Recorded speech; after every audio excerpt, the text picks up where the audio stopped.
Hey guys, welcome to my workshop, or I guess I should say welcome to what will be my workshop. Now, I've sort of just been in this crazy cleaning and organizing mode in here over the last couple of weeks. I think I'm a little bit late on the whole spring cleaning thing since it's now July, but during all of that cleaning and organizing, I've kind of decided that I think I want a space in this workshop that has an area, workstations that are a little bit more permanent. Now, the way I've sort of worked in this space over the last couple of years is I've kind of just worked along the outskirts of these two garage bays. And the reason that I have done that is because my husband is a big car guy. He likes to have project cars that he can park in here, and sometimes he likes to park in here in the winter. I don't blame him.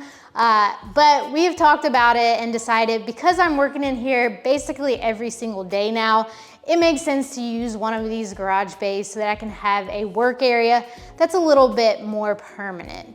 So I'm sort of taking over and claiming ownership of this garage bay right here. So let me show you some of the upgrades that I've already made to this space. So first of all, I added this French cleat wall system to this wall here.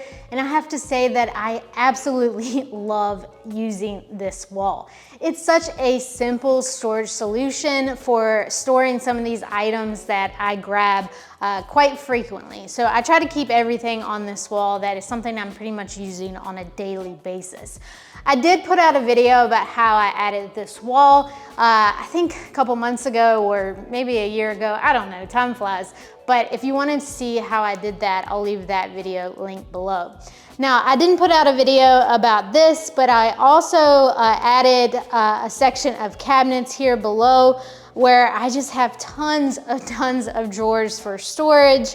And just, again, I keep mostly things that I'm using on a pretty consistent basis, but I do have some drawers full of things just like cabinet hardware, drawer slides, drawer hardware, just all different kinds of stuff, honestly. Another big improvement that I made to this space is something that I'm not sure is gonna show up on camera, but trust me when I say it has made a huge improvement. And that's adding 6 of these LED light strips to the ceiling above this bay here. Now, let me just see if I can show you the difference. Like I said, I don't know if it's gonna show up on camera, and yes, I have to use my little pointer stick because I don't have a remote for these lights and the switch is on the ceiling, but this is the amount of light with the lights on. Check out how it is without them. So, a lot darker in this space, especially like back here in this corner. Not much light. Before, all we had was this one light here. So adding these LED lights to this space is just gonna help me be able to see much better. And so for like this back wall here, I'm still sort of figuring out what I wanna do with it. For now, I've got a shelf with a lot of my tools on it. I've got a rack where I can store some clamps. My plan is to buy some nicer, longer clamps, so I'm leaving myself room that I can add that. Over here, I've got a lot of my tools that are on wheels, and I just keep those stored up against the wall and out of the way. And one of the other things that I want to add to this space is a huge outfeed / assembly table that's gonna sit in the middle here. That way I can, like I said, have more outfeed support for my table saw when I need it, and then also have another larger assembly table that I can access in this workshop. And this is probably not gonna come as a shock to most of you since miter saw station is probably somewhere in the title of this video, but I'm also gonna build a miter saw station. And hey, I know what you're thinking. Why would I make a miter saw station when I have this very nice Delta miter saw stand that's on wheels? And to that, my answer would be, it's because I'm old. And this is very heavy. That's it, that's my reason. I carry this thing in and out of the house all day long. I'm constantly moving it around, and this back's not getting any younger. And at the end of the day, after I've moved this thing around so much, my back is just done. So I kind of want to have this be somewhere more permanent so that I don't have to move it around all the time. It's very nice to have this stand so that when I need to move it, I can, but I think for the purposes of how I use the miter saw, I would just like for it to have a more permanent home. So that's what this whole video is gonna be about. I'm going to make a new home for this miter saw to live. Now let's talk about this particular miter saw really quick. All right, so this miter saw is I'm gonna read it because I'll never remember this or get this right otherwise. This is the DWS 779 double bevel sliding compound miter saw. That is a tongue twister. And I do honestly love this saw. I love that it does slide. You can do mitered cuts, you can beveled cuts. This is a really nice miter saw. Now, the one drawback of this miter saw that kind of seems to be one of the main reasons that people upgrade to a different miter saw is look how much space it takes up. Because of this sliding feature, you're not gonna be able to put it up against a wall. So a lot of people will upgrade to something like the Festool or Bosch or something. I've seen some Ridgit ones that have some arms where basically it still has the sliding function, but you can put it a little bit closer to the wall. That way, if you want to have your miter saw station up against the wall, which a lot of people do, and I would love to do that, but here's the thing about me. I'm not going to go out and buy a brand new miter saw just to put it up against the wall. Fortunately, I have the space where I can make this one work. And like I said, I like this miter saw. So I'm gonna keep this saw and we're gonna make a miter saw station that will work for this particular saw. So I've got some very loose plans for this miter saw station right now. I basically just wanna make a couple of cabinets where I can have maybe some shelves for storage, maybe a couple of pull-out trays. I do wanna incorporate some sort of offcut or place I can take some of the scrap wood and put. Then I do want to integrate a new tool that I got into the top, which you'll see a little bit later on in the video. Obviously, because I have this inside now, I need to create some sort of hood or figure out dust collection, get this thing hooked up to a vacuum, get it on some sort of auto switch. All those things are gonna take place in this video. So let's get started. Let's build a miter saw station.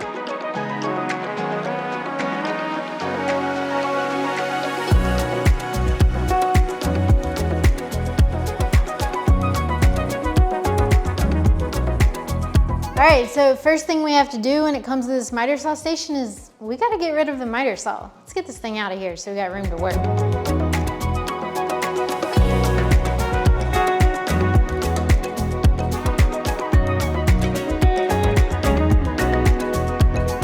Laying some tape down so I can figure out the footprint of this miter saw station.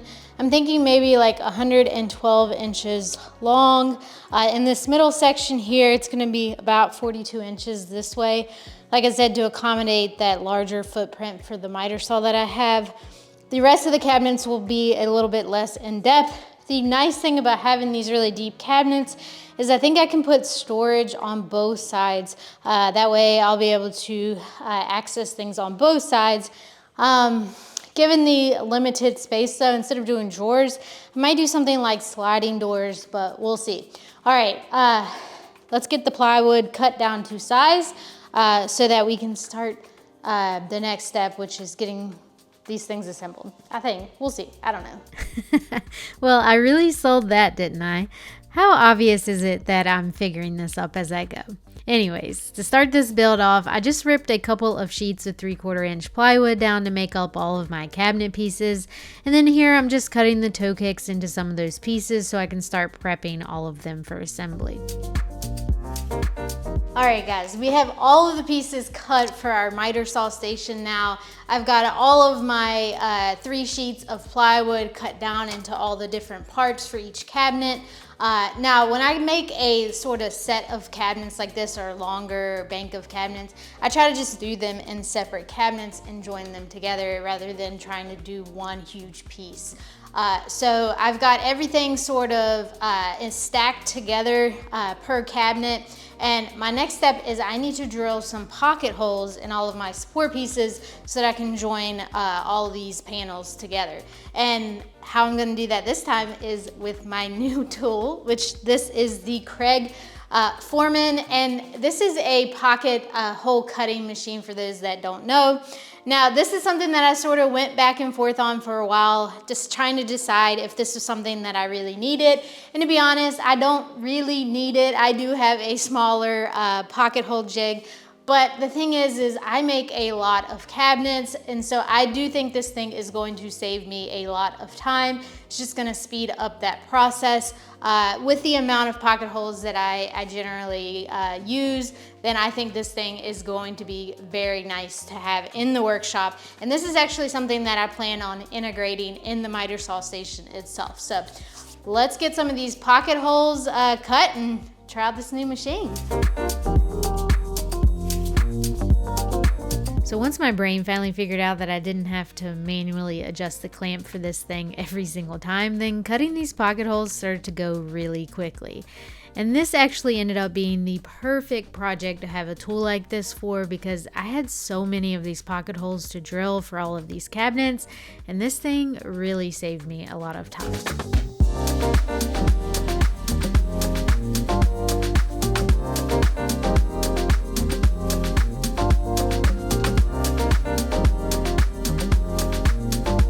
So I'm working on the cabinet right now that's gonna house the miter saw, and I'm just marking out where I want the actual shelf for the miter saw to sit.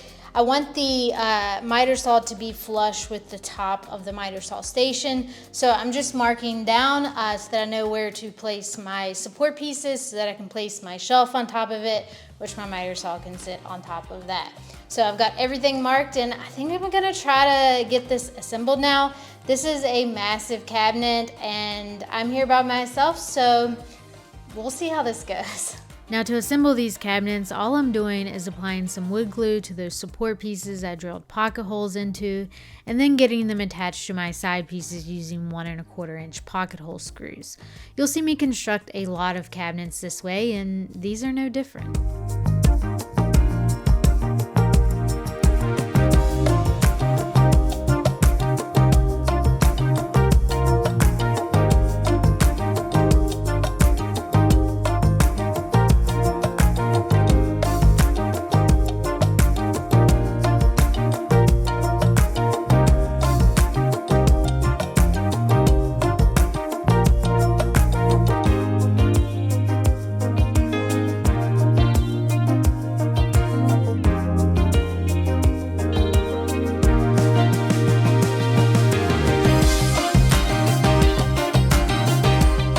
I sort of had my cabinet box somewhat together, I placed it in its new home and then worked on making sure it was sitting level.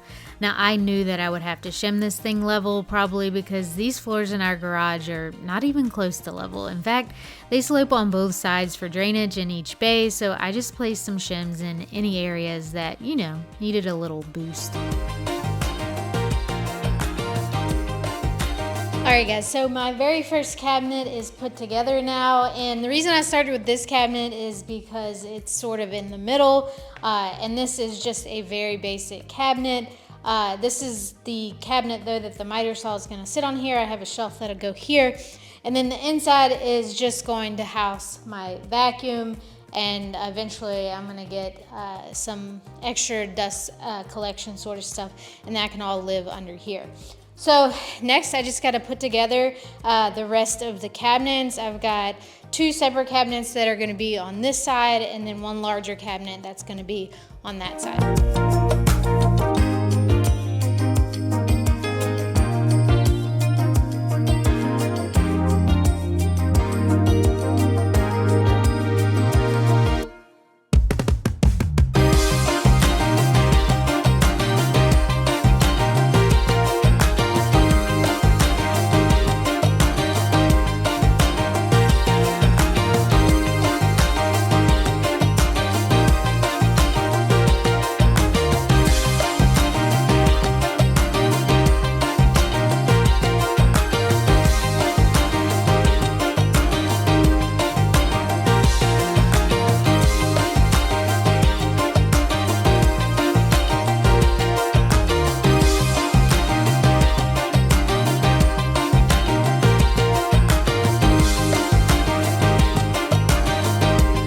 guys, so I sort of have my miter saw station mocked up for the moment. I'm getting my miter saw in here and just sort of figuring out where I want it to sit exactly.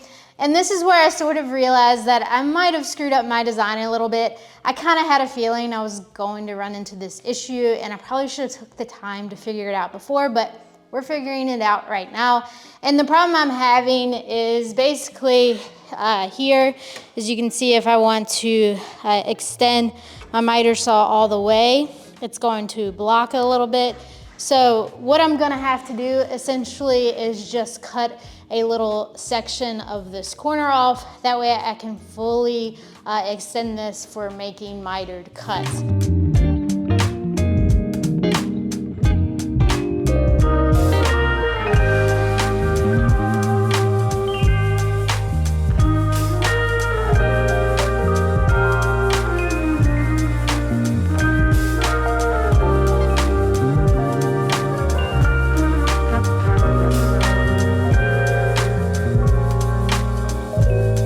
All right guys, I think we fixed this problem. I'll be able to slide this to each side now for when I want to make angled cuts.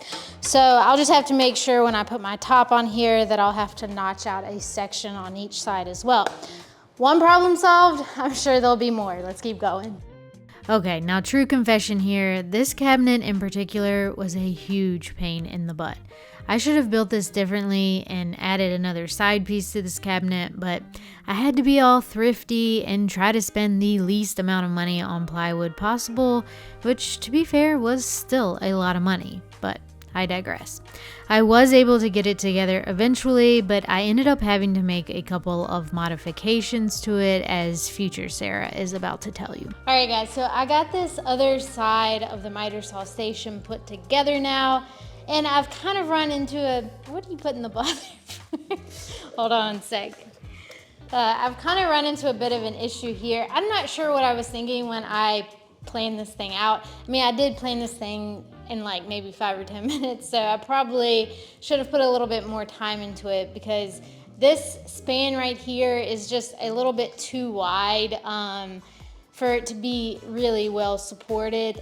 So what I've decided to do is I went ahead and just put two 2x4s together, and I'm gonna slide that under here. And then these bottom supports, I'm gonna screw down into that 2x4. Just that way, that helps with that span. And then I'll run a shelf in between these supports on the top and the bottom that'll sit again on that 2x4, and that should make these a little bit more sturdy. That way they don't have any sag to them. And I'm going to be integrating that Craig pocket hole cutting machine into this section here, which is kind of why I needed this wider span to accommodate that. So we're figuring this out on the fly. It might not look the prettiest, but I think it's gonna end up working out okay. So I'm just gonna get this thing beefed up a little bit, and you know, I think it'll be good to go. Next, I worked on building a little box for my Craig Foreman machine. I just made sure that my side pieces for my box sat flush with the rest of my cabinet. It's totally normal to have dance party breaks with your dog while working, right? Sure, Jan. Now, it's something truly special when a tool can actually help make a home for itself. That's essentially what this Craig Foreman is doing now by cutting these pocket holes for assembling this box. Talk about self-sufficient.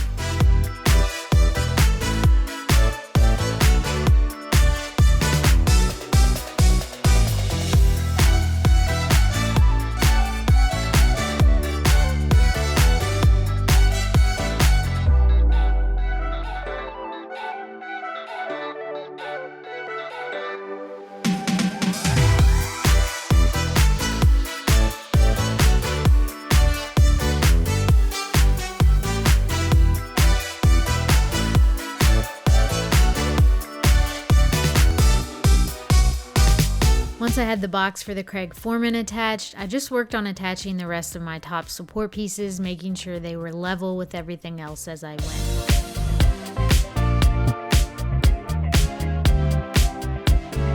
Now that all of my cabinet boxes were assembled, I spruced them up a bit by adding some paint to all of the exterior surfaces.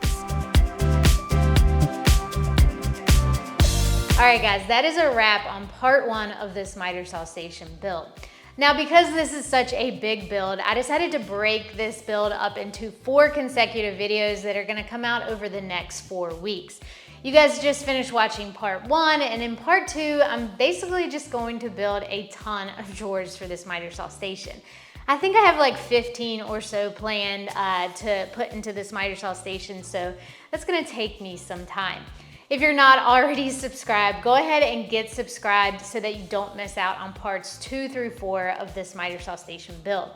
Now, if you guys wanna check out any of the tools that I use in this video, I've got them all linked below. As always, thank you guys so much for watching, and I hope I'll be seeing you again next week for part 2.